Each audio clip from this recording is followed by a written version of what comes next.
All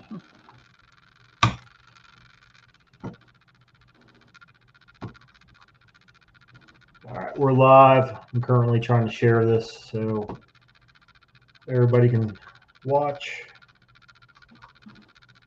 Okay. Come on.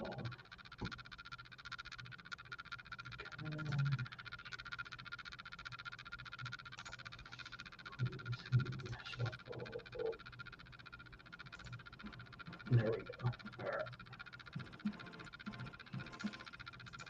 Sorry, I can't do this before we start. It makes me do it after we start. All right.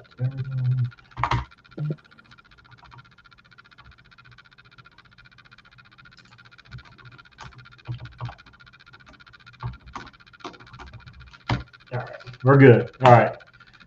We are live, brought to you by Ian Huss, your local mortgage guy. Reach out to Ian for any of your mortgage needs. He'll be happy to help you out. I'll throw out his phone number this time even.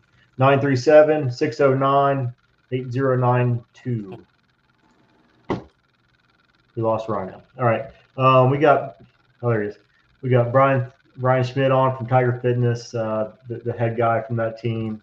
We're going to hammer him with some questions from Braden and Rhino, and then I got a few as well. So, Rhino, why don't you lead it off? Why don't you ask Bryan a few questions here? So, Bryan, you've been playing this game a long time. What made you get into softball? Short version. Started with my dad.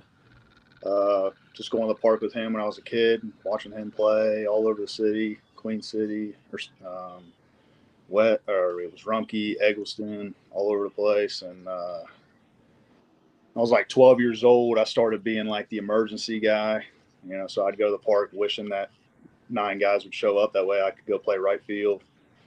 And that's how it got me into it. And then senior year of high school, me and my buddies were just sitting around last week of school before we graduate, and we're like, we need to do something. I was like, well, I'll run a softball team if you guys want to play softball. And we put together a league team at Rumpke. We won the league our very first year. We were all 18 years old, and then my dad played too. And then 2011, we played leagues at MAB, and Coy Baker wrote that article on Cincy Softball about SOP and being a young up-and-coming team with a bunch of talent, whatever. And that was when I was like, oh, we might have something here, and decided to go into tournaments, and been doing it ever since. Now, does your dad pitch? Is that how you got into pitching, or? No, my dad was a left-handed outfielder, power hitter, not built like me at all.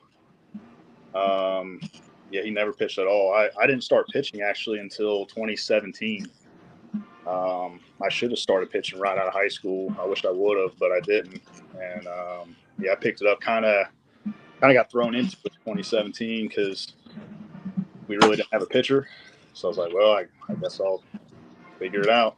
And I don't pitch much anymore, but yeah, it was. I wish I'd started earlier with it though. Now, what year did you guys win the City Slam as SOP? SOP never won the City Slam. The first City Slam. Did you finish second? Yeah, Flies won on that protest. We finished second. Yeah. Okay. Because I remember playing you guys that year. Did you pitch that year? No, I didn't pitch for SOP. So you guys had Mitch Lindinsky that year, didn't you? 2017. Actually, the year we had Mitch, I did pitch. Yeah. Okay. So I remember playing you guys in the City Slam, and it was probably final 8 of the winners bracket. Yeah. And we had Mark Jones from Columbus. We were dark horse, I think. Yeah, we had a no-call, no-show Monday in the championship, so we were short an outfielder after making a really good run the whole weekend and derailed our City Slam. I remember playing you guys, and I think we scored 4 early, and then we had a chance. A guy hit a grand slam in the first inning, and they're hooting and hollering. And I'm sitting there like, you just gave them the game. They're like, what are you talking about? I said, you cannot hit a home run in the first inning, so that's going to come back to kill us. These guys are going to chip away at us, and sure enough, you guys chipped away, and beat us in the 7th inning. I was pissed. Yeah. Yeah, the SOP days were fun. back then, like everybody pretty much played E. Like everybody I'm playing against now in the C division and even conference guys, we all were playing E together back then for like 5 years. So it was hard to break in as a young team, but there was a lot of talent, so it was really competitive. So I think Sledge named started moving everybody up. Yeah. So not named Blake Hall, who's the best teammate you've ever had? It's not Blake anyway. Best teammate I've ever had. That's a good one. I've had a lot of good teammates. I'll tell you what, Kyle Rutledge, he was an outfielder runner for us. Do whatever you need him to do. Wish he still played. Retired now, but he was super fast. And then Rob Ballinger. Love Big Rob. His last year with us, with Yoder, he was really struggling. He had an awful year. Not like Big Rob at all. I mean, you guys know Big Rob. He murders the ball. He always has. He was having an awful year, and he'd come up to me and said, "Hey, man, whatever you need me to do, I'll do. I'll come off the bench. I'll support you guys. You're never going to hurt my feelings. I don't have it this year, so whatever." And then he ended up getting hot at the end of the year, which was awesome to see because he sat for a long time. And I'll never forget that. Big Rob's a hell of a teammate. Who's the one guy in the city that you wish you could play with that you haven't gotten to play with yet?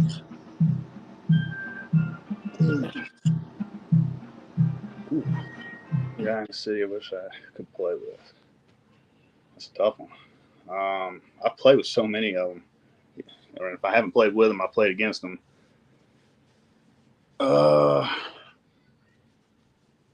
How about this one? Who's the one guy you hate seeing in the other dugout?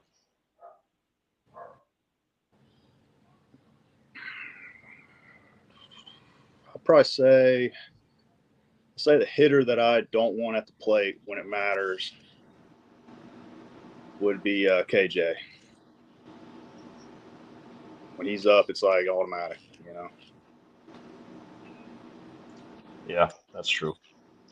I got my last question. Are we going to have a last dance reunion tour with you and your brother on the same team, or what? He asked me like every year to go play WSL with him, and I actually screwed that up this year because we entered a WSL tournament, so they bumped me to D+. So I don't think it's ever going to happen, but I don't know. We'll see. Braden, you got anything for him? Yeah, so I got a few heavy hitters. As an E team that we are, getting bumped isn't really a question for us. Like it's like, oh, if we go up to D, then there's going to be plenty of teams up there. For you guys being the number one team in the state for not power rankings points, and you're winning your last 3 U-Trip tournaments, have you guys considered what life would be after the bump? Would it be a conference? Would it be going to One Nation? Possibly splitting up and having B chips all around the Cincinnati area? Yeah, we actually have talked about it. Actually, we talked about it this weekend, and I was telling Gage and some of the guys, like, if there's ever a year to get bumped to B by winning Worlds and getting bumped, this would be the year because One Nation is going to be big in Cincinnati next year. So if you played a U-Trip B, you could still play a bunch of One Nation C, both in Cincinnati and Columbus, and still get a pretty decent schedule out of it. So I don't think we would go conference or anything like that, but we would play U-Trip B and then One Nation C. And obviously there'd be some open tournaments throughout the year for U-Trip that you can get in the Slugfest and things like that. We started off pretty slow, though, so we're not going to be like a bump based on the whole season. We would have to win Worlds to get bumped or finish top 10% or whatever it is. You guys sure are getting hot right at the right time, getting close to that time for Worlds, so looks like the right direction. I know you brought up how you used to always watch your dad and how you'd always just hope that they'd only have 9 guys where you could be there. What was your favorite memory with someone who always plays, who's actually on my last year playing with my dad? What was your favorite memory that you'll never forget being able to play with him on the field? Yeah, just that always going to the park with him and getting that call whenever I needed to play as a 10th guy. And then when we first started SOP, he was a middle of the order guy for it. None of us knew how to hit. We were all 18 years old, played really good defense. Everyone was fast, had good arms. and he was the guy that's played softball that had some power that could hit. So that was fun. And then my dad actually passed away back in 2012, but the year he did, he subbed for us in an emergency situation, kind of the other way around, like a month or two before he died, and he actually hit 2 home runs that tournament, so that was pretty cool. And the last thing, another thing is you said you played a lot of E. For guys that are trying to move up to C or move up to D, what would be the advice for a young E team just trying to get going? Try to keep the same core together. You know, with SOP, we had like a 4 or 5 year run there where we might have picked up 1 or 2 guys a year. Like we had the same group of guys year in, year out, week in, week out. And it's harder to do. As we've gotten older, it's harder to do too, because guys have families, stuff like that. They're going to miss tournaments. They're going to retire. They're going to whatever. And then obviously you have big dogs that come in and try to recruit guys at the lower level as well. So it can be difficult to do, but if you can keep the same core together, grow together, move up together, it's so much easier. That's everything from me, but I appreciate it. Yep, no problem. To kind of expand on what Braden said there, we were playing this team Friday night, and they might have been 19 years old. I wish I could just grab them and say, I know you're losing Friday night, league night now, but stay together 2 or 3 years. You guys will be just fine. You'll win a bunch of games. But it's a tough sell to go through the lumps. And actually, last year I played on a Wednesday MAV round robin or whatever with the Bar Rats, and we played a team like that. They were real young, 19, 20 years old, and they were really good. I mean, obviously, you know, we went out there with a bunch of C guys and BB or whatever and put it on them. But I went over and talked to them and was like, hey, you guys are a good team. Stick together. We were like you back when we were younger. You know, don't like we've been playing this game for 10 plus years. We've been playing at a high level for a long time. You guys can get there, but don't be discouraged because you come out and you play a team that probably shouldn't be playing against you on a Wednesday night, you know. And, you know, I like to reach out to those young teams when I see them and try to give them that encouragement. Yeah, and you've always been a guy that's kind of pushed the levels. Like you'll go to D on your own. You'll go to C on your own when you think you're ready. We always moved up on our own. Yeah, and why is that? What pushed you to always move up before you were forced to move up? We just like to play where we belong. You know, we never wanted to sandbag and only going in it to try to win a world. We want to play in Cincinnati against the teams that we're competing against. So, you know, back in the day when we were playing against Young and Reckless and the Nasty Knowles and these guys, when they moved up to D, we wanted to move up to D. You know, we wanted to play against those guys. So it just made sense. Gotcha. You can appreciate that. So you're playing C. This is your probably what 4th or 5th year C, something like that, maybe 6th. 2018. So whatever that is. Do you have any interest in having a B team? Would you ever go that direction without being forced? Yeah, without being forced, no. Okay. If we were to win Worlds, I was telling them if this would be the year to get bumped, if you were to get bumped, because One Nation coming to Cincinnati gives you an opportunity to play locally and C at One Nation and then still play U-Trip B or whatever. But I don't think we would do it without being forced to. There's no reason to. Right. So I was thinking about this earlier. So 2022, Steve's won World, right? We won last year, 2023. I think it's your turn. Did I lose you?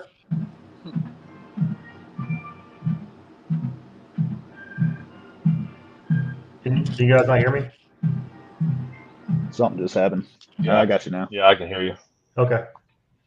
So I'll go over that again. So 2022, Steve's won World. We won last year, 2023. I think it's your turn, Brian. I think it's your turn to win Worlds. We'll take it. I mean, Yeah. if you're predicting it, we'll take it. We're going to Vieira, and last year we went to Vegas, and we had way too much power for Vegas. We love Vegas, but it's just not built. Tiger Fitness is not built for that. You called it, I think, last week or 2 weeks ago. It's starting to heat up. You know, that's usually when we heat up. And that goes back to even to the SOP days. It's not, I mean, right now it's a power thing, but like I don't know why, but my teams always are at their best Metro time, and it's just always been that way, and I really don't know why. It just is. But yeah, we've got the team with the power to go down to Vieira and compete, so we'll see how it goes. Good luck to you. So let's Appreciate it. speaking of being hot, let's talk about your tournament win from last weekend. Pulling it up now. All right, there we go. So I'll tell my part, and then I'll let these guys talk to you about it. But so you guys lost your first game to Legacy, and then you were playing like a 5-4 game. I forget who you were playing against. Sports Co. And I was talking to Riley's dad. I was like, man, these guys, they need to get going. You know, like they need to click and get running. And sure enough, you guys rattle off 7 wins after I say that to Riley's dad. And you guys just run through this thing, pretty much blowing out everybody along the way. So impressive to see. I was happy to see it. You know, I think you guys got all the talent in the world, and I do think you guys got a chance at Worlds down there. So congrats. I'm glad to see you guys clicking at the right time. You'll be my pick for Metro next week. But I'll let these guys talk to you about the John Kings, and I'll chime in as needed. So, John Kings, do you think, obviously you're better suited with more home runs playing against C teams because you have more power than anybody, but was there somebody that surprised you this week with how well they played? Well, it was actually the first time we've ever played Legacy. For whatever reason, we've never played them, so we came out the first game and we didn't hit at all. I mean, Lamp had our number a little bit, and they hit it.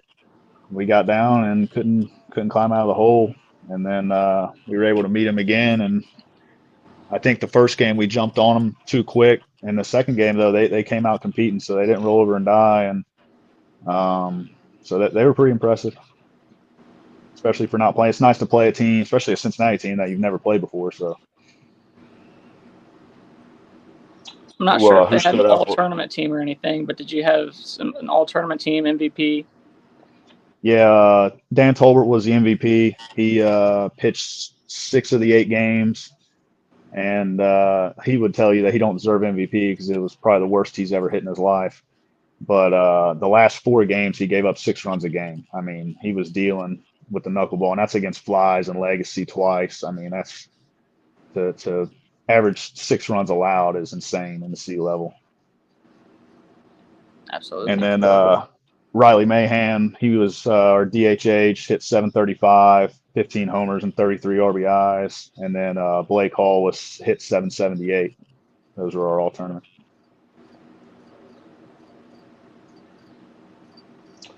It's impressive out of Riley to hit that many home runs and that many RBIs. Yeah, especially in that heat.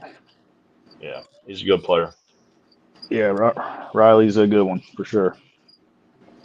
We had a lot of guys play well. Burton killed it. Cheese hit well. Sandy hit really well and was outstanding in center field. Connor had to walk off in the if game to run rule him. Our defense was phenomenal the whole tournament. It's probably the best. It was definitely the best defense we played all year. And then Steigers played really well too. The first 3 games, he pitched the second and third game and got hit on the foot. So his good day kind of got ruined after that. But he was on it too early.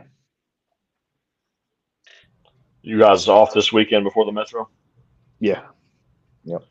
So how many Metros do you have? I've won 4. Won the A 3 times, and we won the D with SOP in 2014. So no Bs, huh? I don't know if I've ever even played the B, to be honest with you. I can't remember. That's good. And Brian, you forgot to mention your 1-2 hitters last weekend too. Or what? Your 1-2 hitters. What, Burris, Riley and Burton?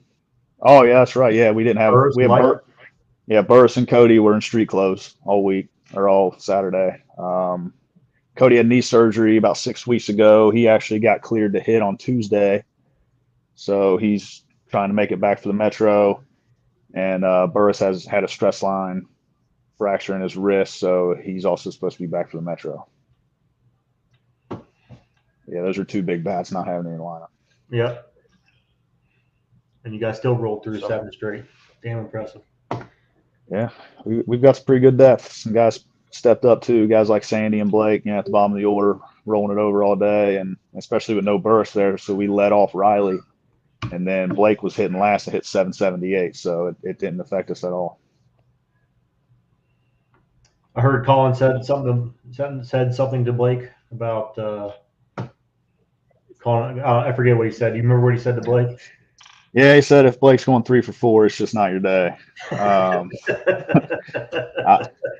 laughed at it because I'm always there for a good Blake ribbon, but I mean, he's been a good player for a long time. I give him a lot of shit, but especially at the bottom of the order, he's really good at rolling the lineup over, and he doesn't hit last on many teams in Cincinnati, but he does hit last for us. Sounds good. Is there anything else you guys want to talk about, John Kings, or just softball in general with Bryan before we say goodbye? The tournament was pretty It's good. Always nice. It's always nice when a good guy wins, man. Always nice when a good guy wins. Appreciate it. Bryan doesn't talk a whole lot of shit. He doesn't get loud. He doesn't do a lot of that. So it's nice when guys like that are successful. You just don't hear it. Every blue moon, I'll start talking a little bit. The guys on the team they want me to talk more. They think I play better when I talk, but I don't know. I really got to get riled up to get to that point. I remember you and Drew going at it a few weeks ago, and I appreciated it. I had a good laugh at both sides. Oh, Drew Chase, yeah. Yeah.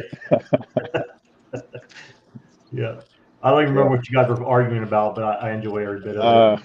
Yeah, it's whatever. It's just playing a game. It's not a big deal. But yeah, it doesn't happen often. I usually don't talk much, but when I do, if I do get going, it's hard to shut me up. But it don't happen often. Sounds good. Well, that's all I got for you, Bryan. I appreciate you coming on. Keep it up. I'm sure we'll see you in the Metro once or twice. Yes, sir. Maybe excited for the Metro. It's going to be a good one. Yep. Maybe you'll get another plaque. Talk to you soon. Yeah, we're trying to get that open this time. Good luck. Thanks, buddy. You too. Bryan Schmidt, head of Tiger Fitness C team. Been playing against that guy for about 12 years now. Nikki wanted me to share this. I haven't got to read it yet, but I think there's a little after party. Okay. Saturday, August 3rd from 7 to 11. Music from Mr. T's Mohawks. Bounce house for kids 7 and under. $2 dogs, $1 soft drinks, $5.25 tubs. So make sure you stop out and see that. I'm sure it'll be a great time. And then we'll finish up the John Kings here. So, Ryan, you guys didn't play in the D, did you guys? We did not. We had I was out of town all week for my daughter's national tournament. We just had a couple guys that went on vacation and stuff, so we decided to take off. Gotcha. All right. So Amish win the Ds. Our highest finishing Cincinnati team was New Wave, I believe, but Amish winning D. No surprise there. I didn't even know this team existed, but as soon as I saw them, I thought they're going to win. Sure enough, they did. So you see those bowl cuts rolling through, you don't have a shot. And then we go to the E. Braden, you want to tell us a little bit about the E? Yeah, I believe Crosley Sports ended up winning it with OATY getting second, with High Society getting third. We actually played OATY for our very first game. We had beaten them earlier in the year. However, they got a few great pickups. I think the hitter that was not there all season until last week, when we were watching him the game before us, I think he went 5 for 5 with 5 home runs. Played us and accounted for, I think they had 11 runs against us, and I think he accounted for at least 10 of them. So very good pickup for their hitter. Crosley, a very good team. Their coach hates Cincinnati, but as far as their team goes, they're a pretty good squad, fun to watch. very good team. High Society team out of Indiana. We played them earlier in the year when we won the Battle for Bucks over in Indianapolis. They went on a hot streak. I think they beat Crosley Sports twice this year. Very good Indiana team. I believe they're number 1 in Indiana right now. So 3 very deserving squads. OTA, this was kind of their coming out. OT, I think OATY, this was their coming out tournament. They hadn't really got the best draw. I think they've played us twice and then 2 other top teams in E. So they didn't really get the best draw, but this was their coming out party saying that they're here. Very good hitting squad. Like I said, their hitter is one of the better players on their team and one of the better players in that tournament. Thanks for that recap. Yeah, I think Crosley said this is the last time they'll be in Cincy, so I think we can go ahead and say they owned Cincy when they were here. I think they won probably almost all but one time. Would you agree, Ryan? I'm a little disappointed in Dylan. I thought it was going to be more fireworks in his post, and I would be able to read it all day, but he didn't stir the pot enough, I guess.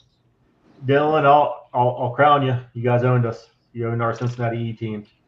So Braden, how would you compare Cincinnati E teams to, out of Cincinnati, out of the city? So we've played in Columbus, Indianapolis, and we played in Tennessee a lot last year. And we play a lot in Dayton. I believe when it comes to Dayton, Cincinnati has the edge. I believe Cincinnati has better E teams than Dayton at this moment. I do believe that there are maybe 5 or 6 top teams in E right now that any given weekend you could win with it being us, the Flock, Henny Gang sometimes they're on, sometimes they're not. Apex, all very good teams that could win any tournament at any time. I do believe that after those top 6 teams, it's a very large drop off in Cincinnati. I think that once you get past those 6 teams, it goes from like should be good in D next year to I wouldn't know who would be in the top spot for E if we all left. Perfect. Thank you. Yeah, I was always curious. Like I've noticed C's gotten nationally and locally has gotten pretty close, but I wasn't sure about D and E. There used to be a big jump once you go to Worlds. I haven't noticed that lately. So I think things are getting better. Well, last year we went to the Challenge Cup with some of the top guys from E, and it started off like we looked terrible, and everyone was saying like Ohio shouldn't even be part of it type thing because there was an Amish team and then there was our team. But we lost our first 3 games, and then we rattled off like 3 or 4 wins after that. So nationally, I think when it comes to the non-Amish, I think we'd probably rank towards the middle when it comes nationally. Appreciate that. All right, so let's go ahead and do these plays from John King's. Since we're on the topic.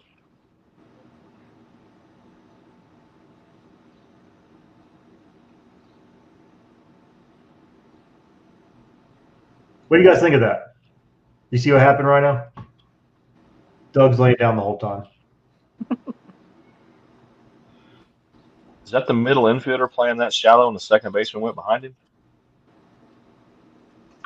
You want to see the defensive lineman again? So there's the middle guy. Doug was playing third, and he came over. Right, so there's Dylan in the middle. The shortstop's over here. Second baseman's to the left of Doug. Okay. You want me to play that again? Yeah. Okay. See if I can turn the volume down a little bit.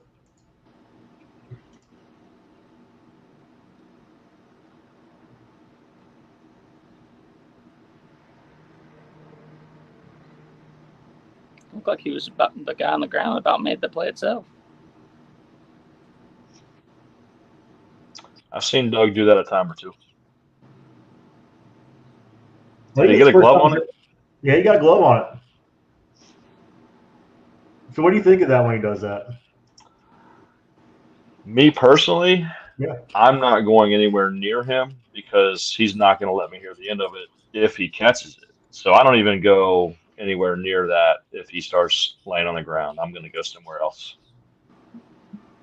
What about you, Braden? If he was supposed to be on third, I'd try to push it to that side. Be wide open even if you have a bad hit. All right, so more information. So Doug does that when the hitter's up. Well, that makes a lot more sense. So he's trying to distract you, he's trying to get you to hit it at him. We won a game or two when he played for me when he did that, because instead of hitting it out, they go at him. So it does work. Some people think it's disrespectful, and I don't see it that way, but I could see why you might. He's just trying to get in your head a little bit. Pizza went at him, and Doug almost got him. So I enjoyed it. I was the one who talked to Doug into laying down. I said, "Do what you're doing, standing up, lay down," and then he did. So if you're mad at him, be mad at me, because I was the one who told him to do it. And then what was that? So I didn't post these on John King's. These are his. So don't blame me for being all Flies Guys post. So B-Rick pops it up.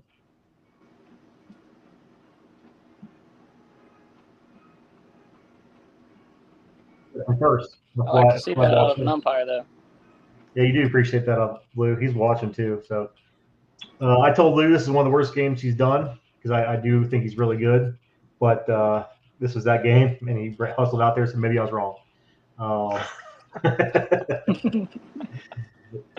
He was a little bit more inconsistent than I was used to coming from him.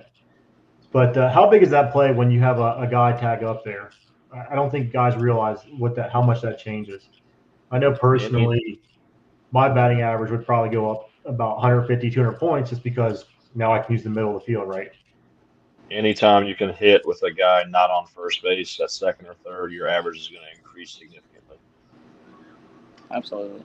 It's not even just about scoring the run. It's just, the hitter has more options, right? They can pick a side of the pitcher. They can pick a hole. They don't have to shoot for a gap. So when a player does that, it doesn't show up in the stat book anywhere, but man, it really makes a difference in the game, I feel. You get two or three. I'm a big fat guy, so I always hated when I had a big fat guy in front of me, because I'm thinking there's no chance he's getting a double. So then I got to be very cautious about where I'm going to hit the ball, because I like going gap to gap. If you miss hit one and don't hit a one hopper to the pitcher, I'm not beating anything else. It's going to be a double play. I think about it all the time right now. There was one more. It wouldn't let me download them beforehand. Now I can't find it. We all know the Amish are really good. All right.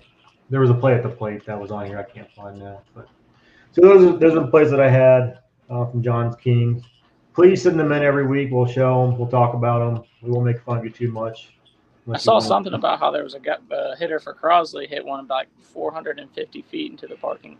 Yeah, but they're not from here, so we won't talk about them. Yeah. They're gone forever. All right, so I got a question for you, Z. All right. I know you got the WSL world. Would you sport the Amish haircut, bowl cut for 1 year if it meant winning the U-Trip World in Vieira? Yes. Yeah, I don't even think about that. Yeah, I'm in. Even if you weren't married? Yeah. Okay. I wear a lot of hats. So I can make it work. Ooh, yeah, I forgot about the hat thing. Yeah, no hat allowed. Got to walk around with a bowl cut. No hat for a year. All right, yeah, I would do it for a U-Trip we're in. Yeah, I would do it. Because then were some bad haircuts in that picture. Some really good bowl cuts. Yeah. And here I found the play. So to play the plate, dribbles out. Corrupt, whoever threw that from Corrupt. Oh no. Nice throw. That's a cannon. Yeah, that's a cannon. That's on her dribble too. And he's not slow. So nice play. Great throw. All righty. So we'll move on to the specialty metros. Is there anything we want to talk about on those? I don't really know a whole lot to cover. I know they got the draft. They got the industrial. and then the 50 plus. Do you guys have anything to discuss on those? Have you guys ever played any of those? I haven't personally. I'm I've never coaching played. the draft the draft aspect of it. Co-ed? It's like 2 women and then the rest are men. Okay. It's interesting. I think this is the first time that there's been a draft at the Metro, so it's definitely something they're trying to build.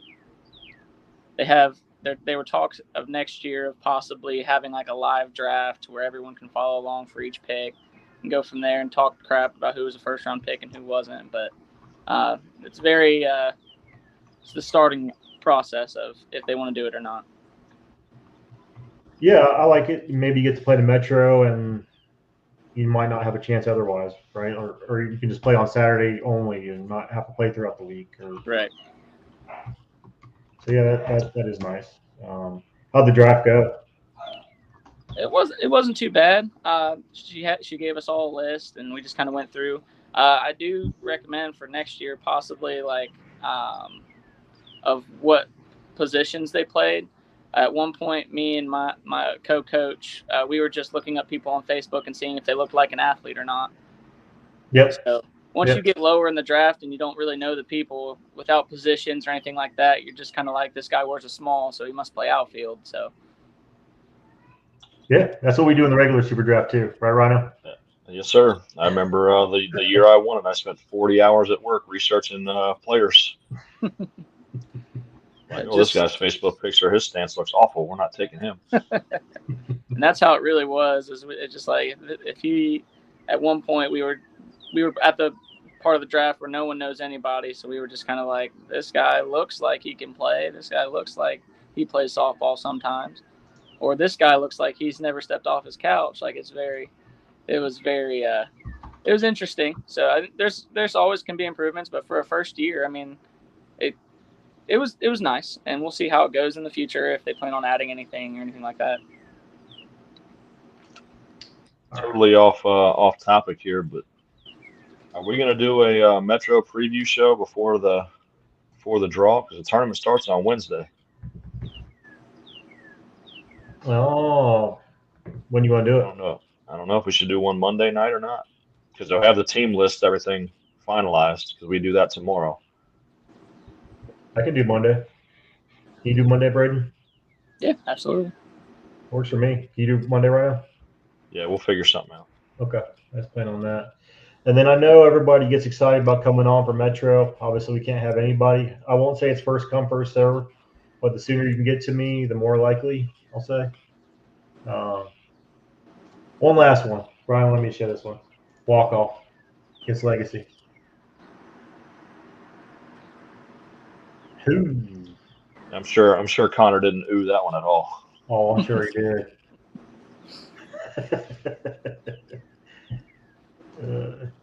I don't know if I. Go ahead, Ryan. Back to the guest thing. I think this stuff we do is only as good as the guests we get. So we definitely encourage you guys to reach out if you want to come on, because I think that makes what we do way better. Oh, 1,000%.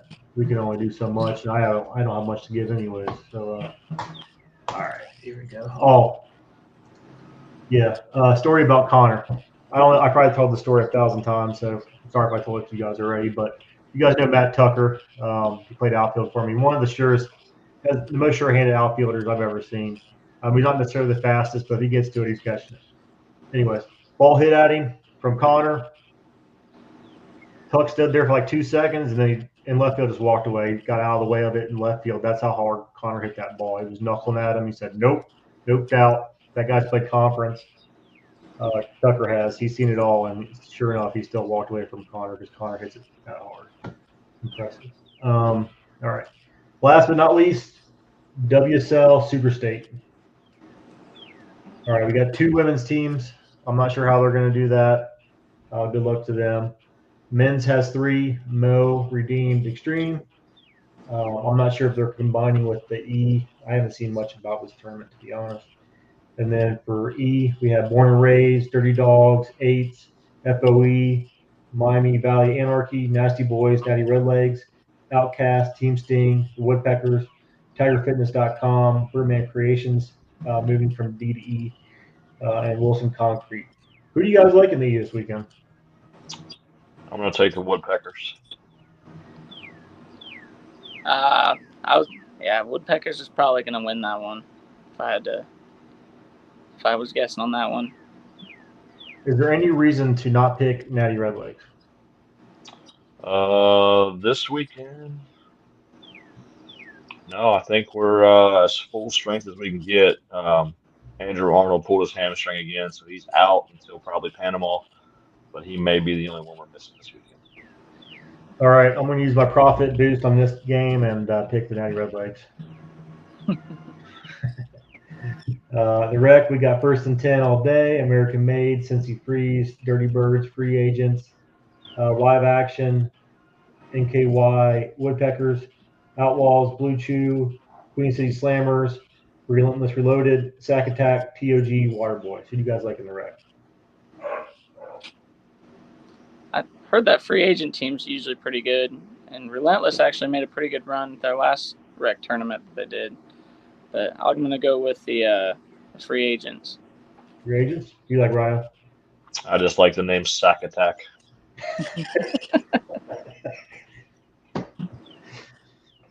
All right, I will go with American Made Arts Reynolds from the rec.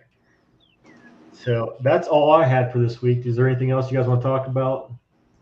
Get anything off your chest? Committee meeting tomorrow for the Metro. I can be bribed. Venmo me. 10s work better than 5s. 20s work better than 10s. 20s work the best. Alrighty. Anything from you, Braden? No, that's all from me. All right. We'll let you know about Monday, and we'll talk to you guys later. Thanks, everybody. Take care. See you.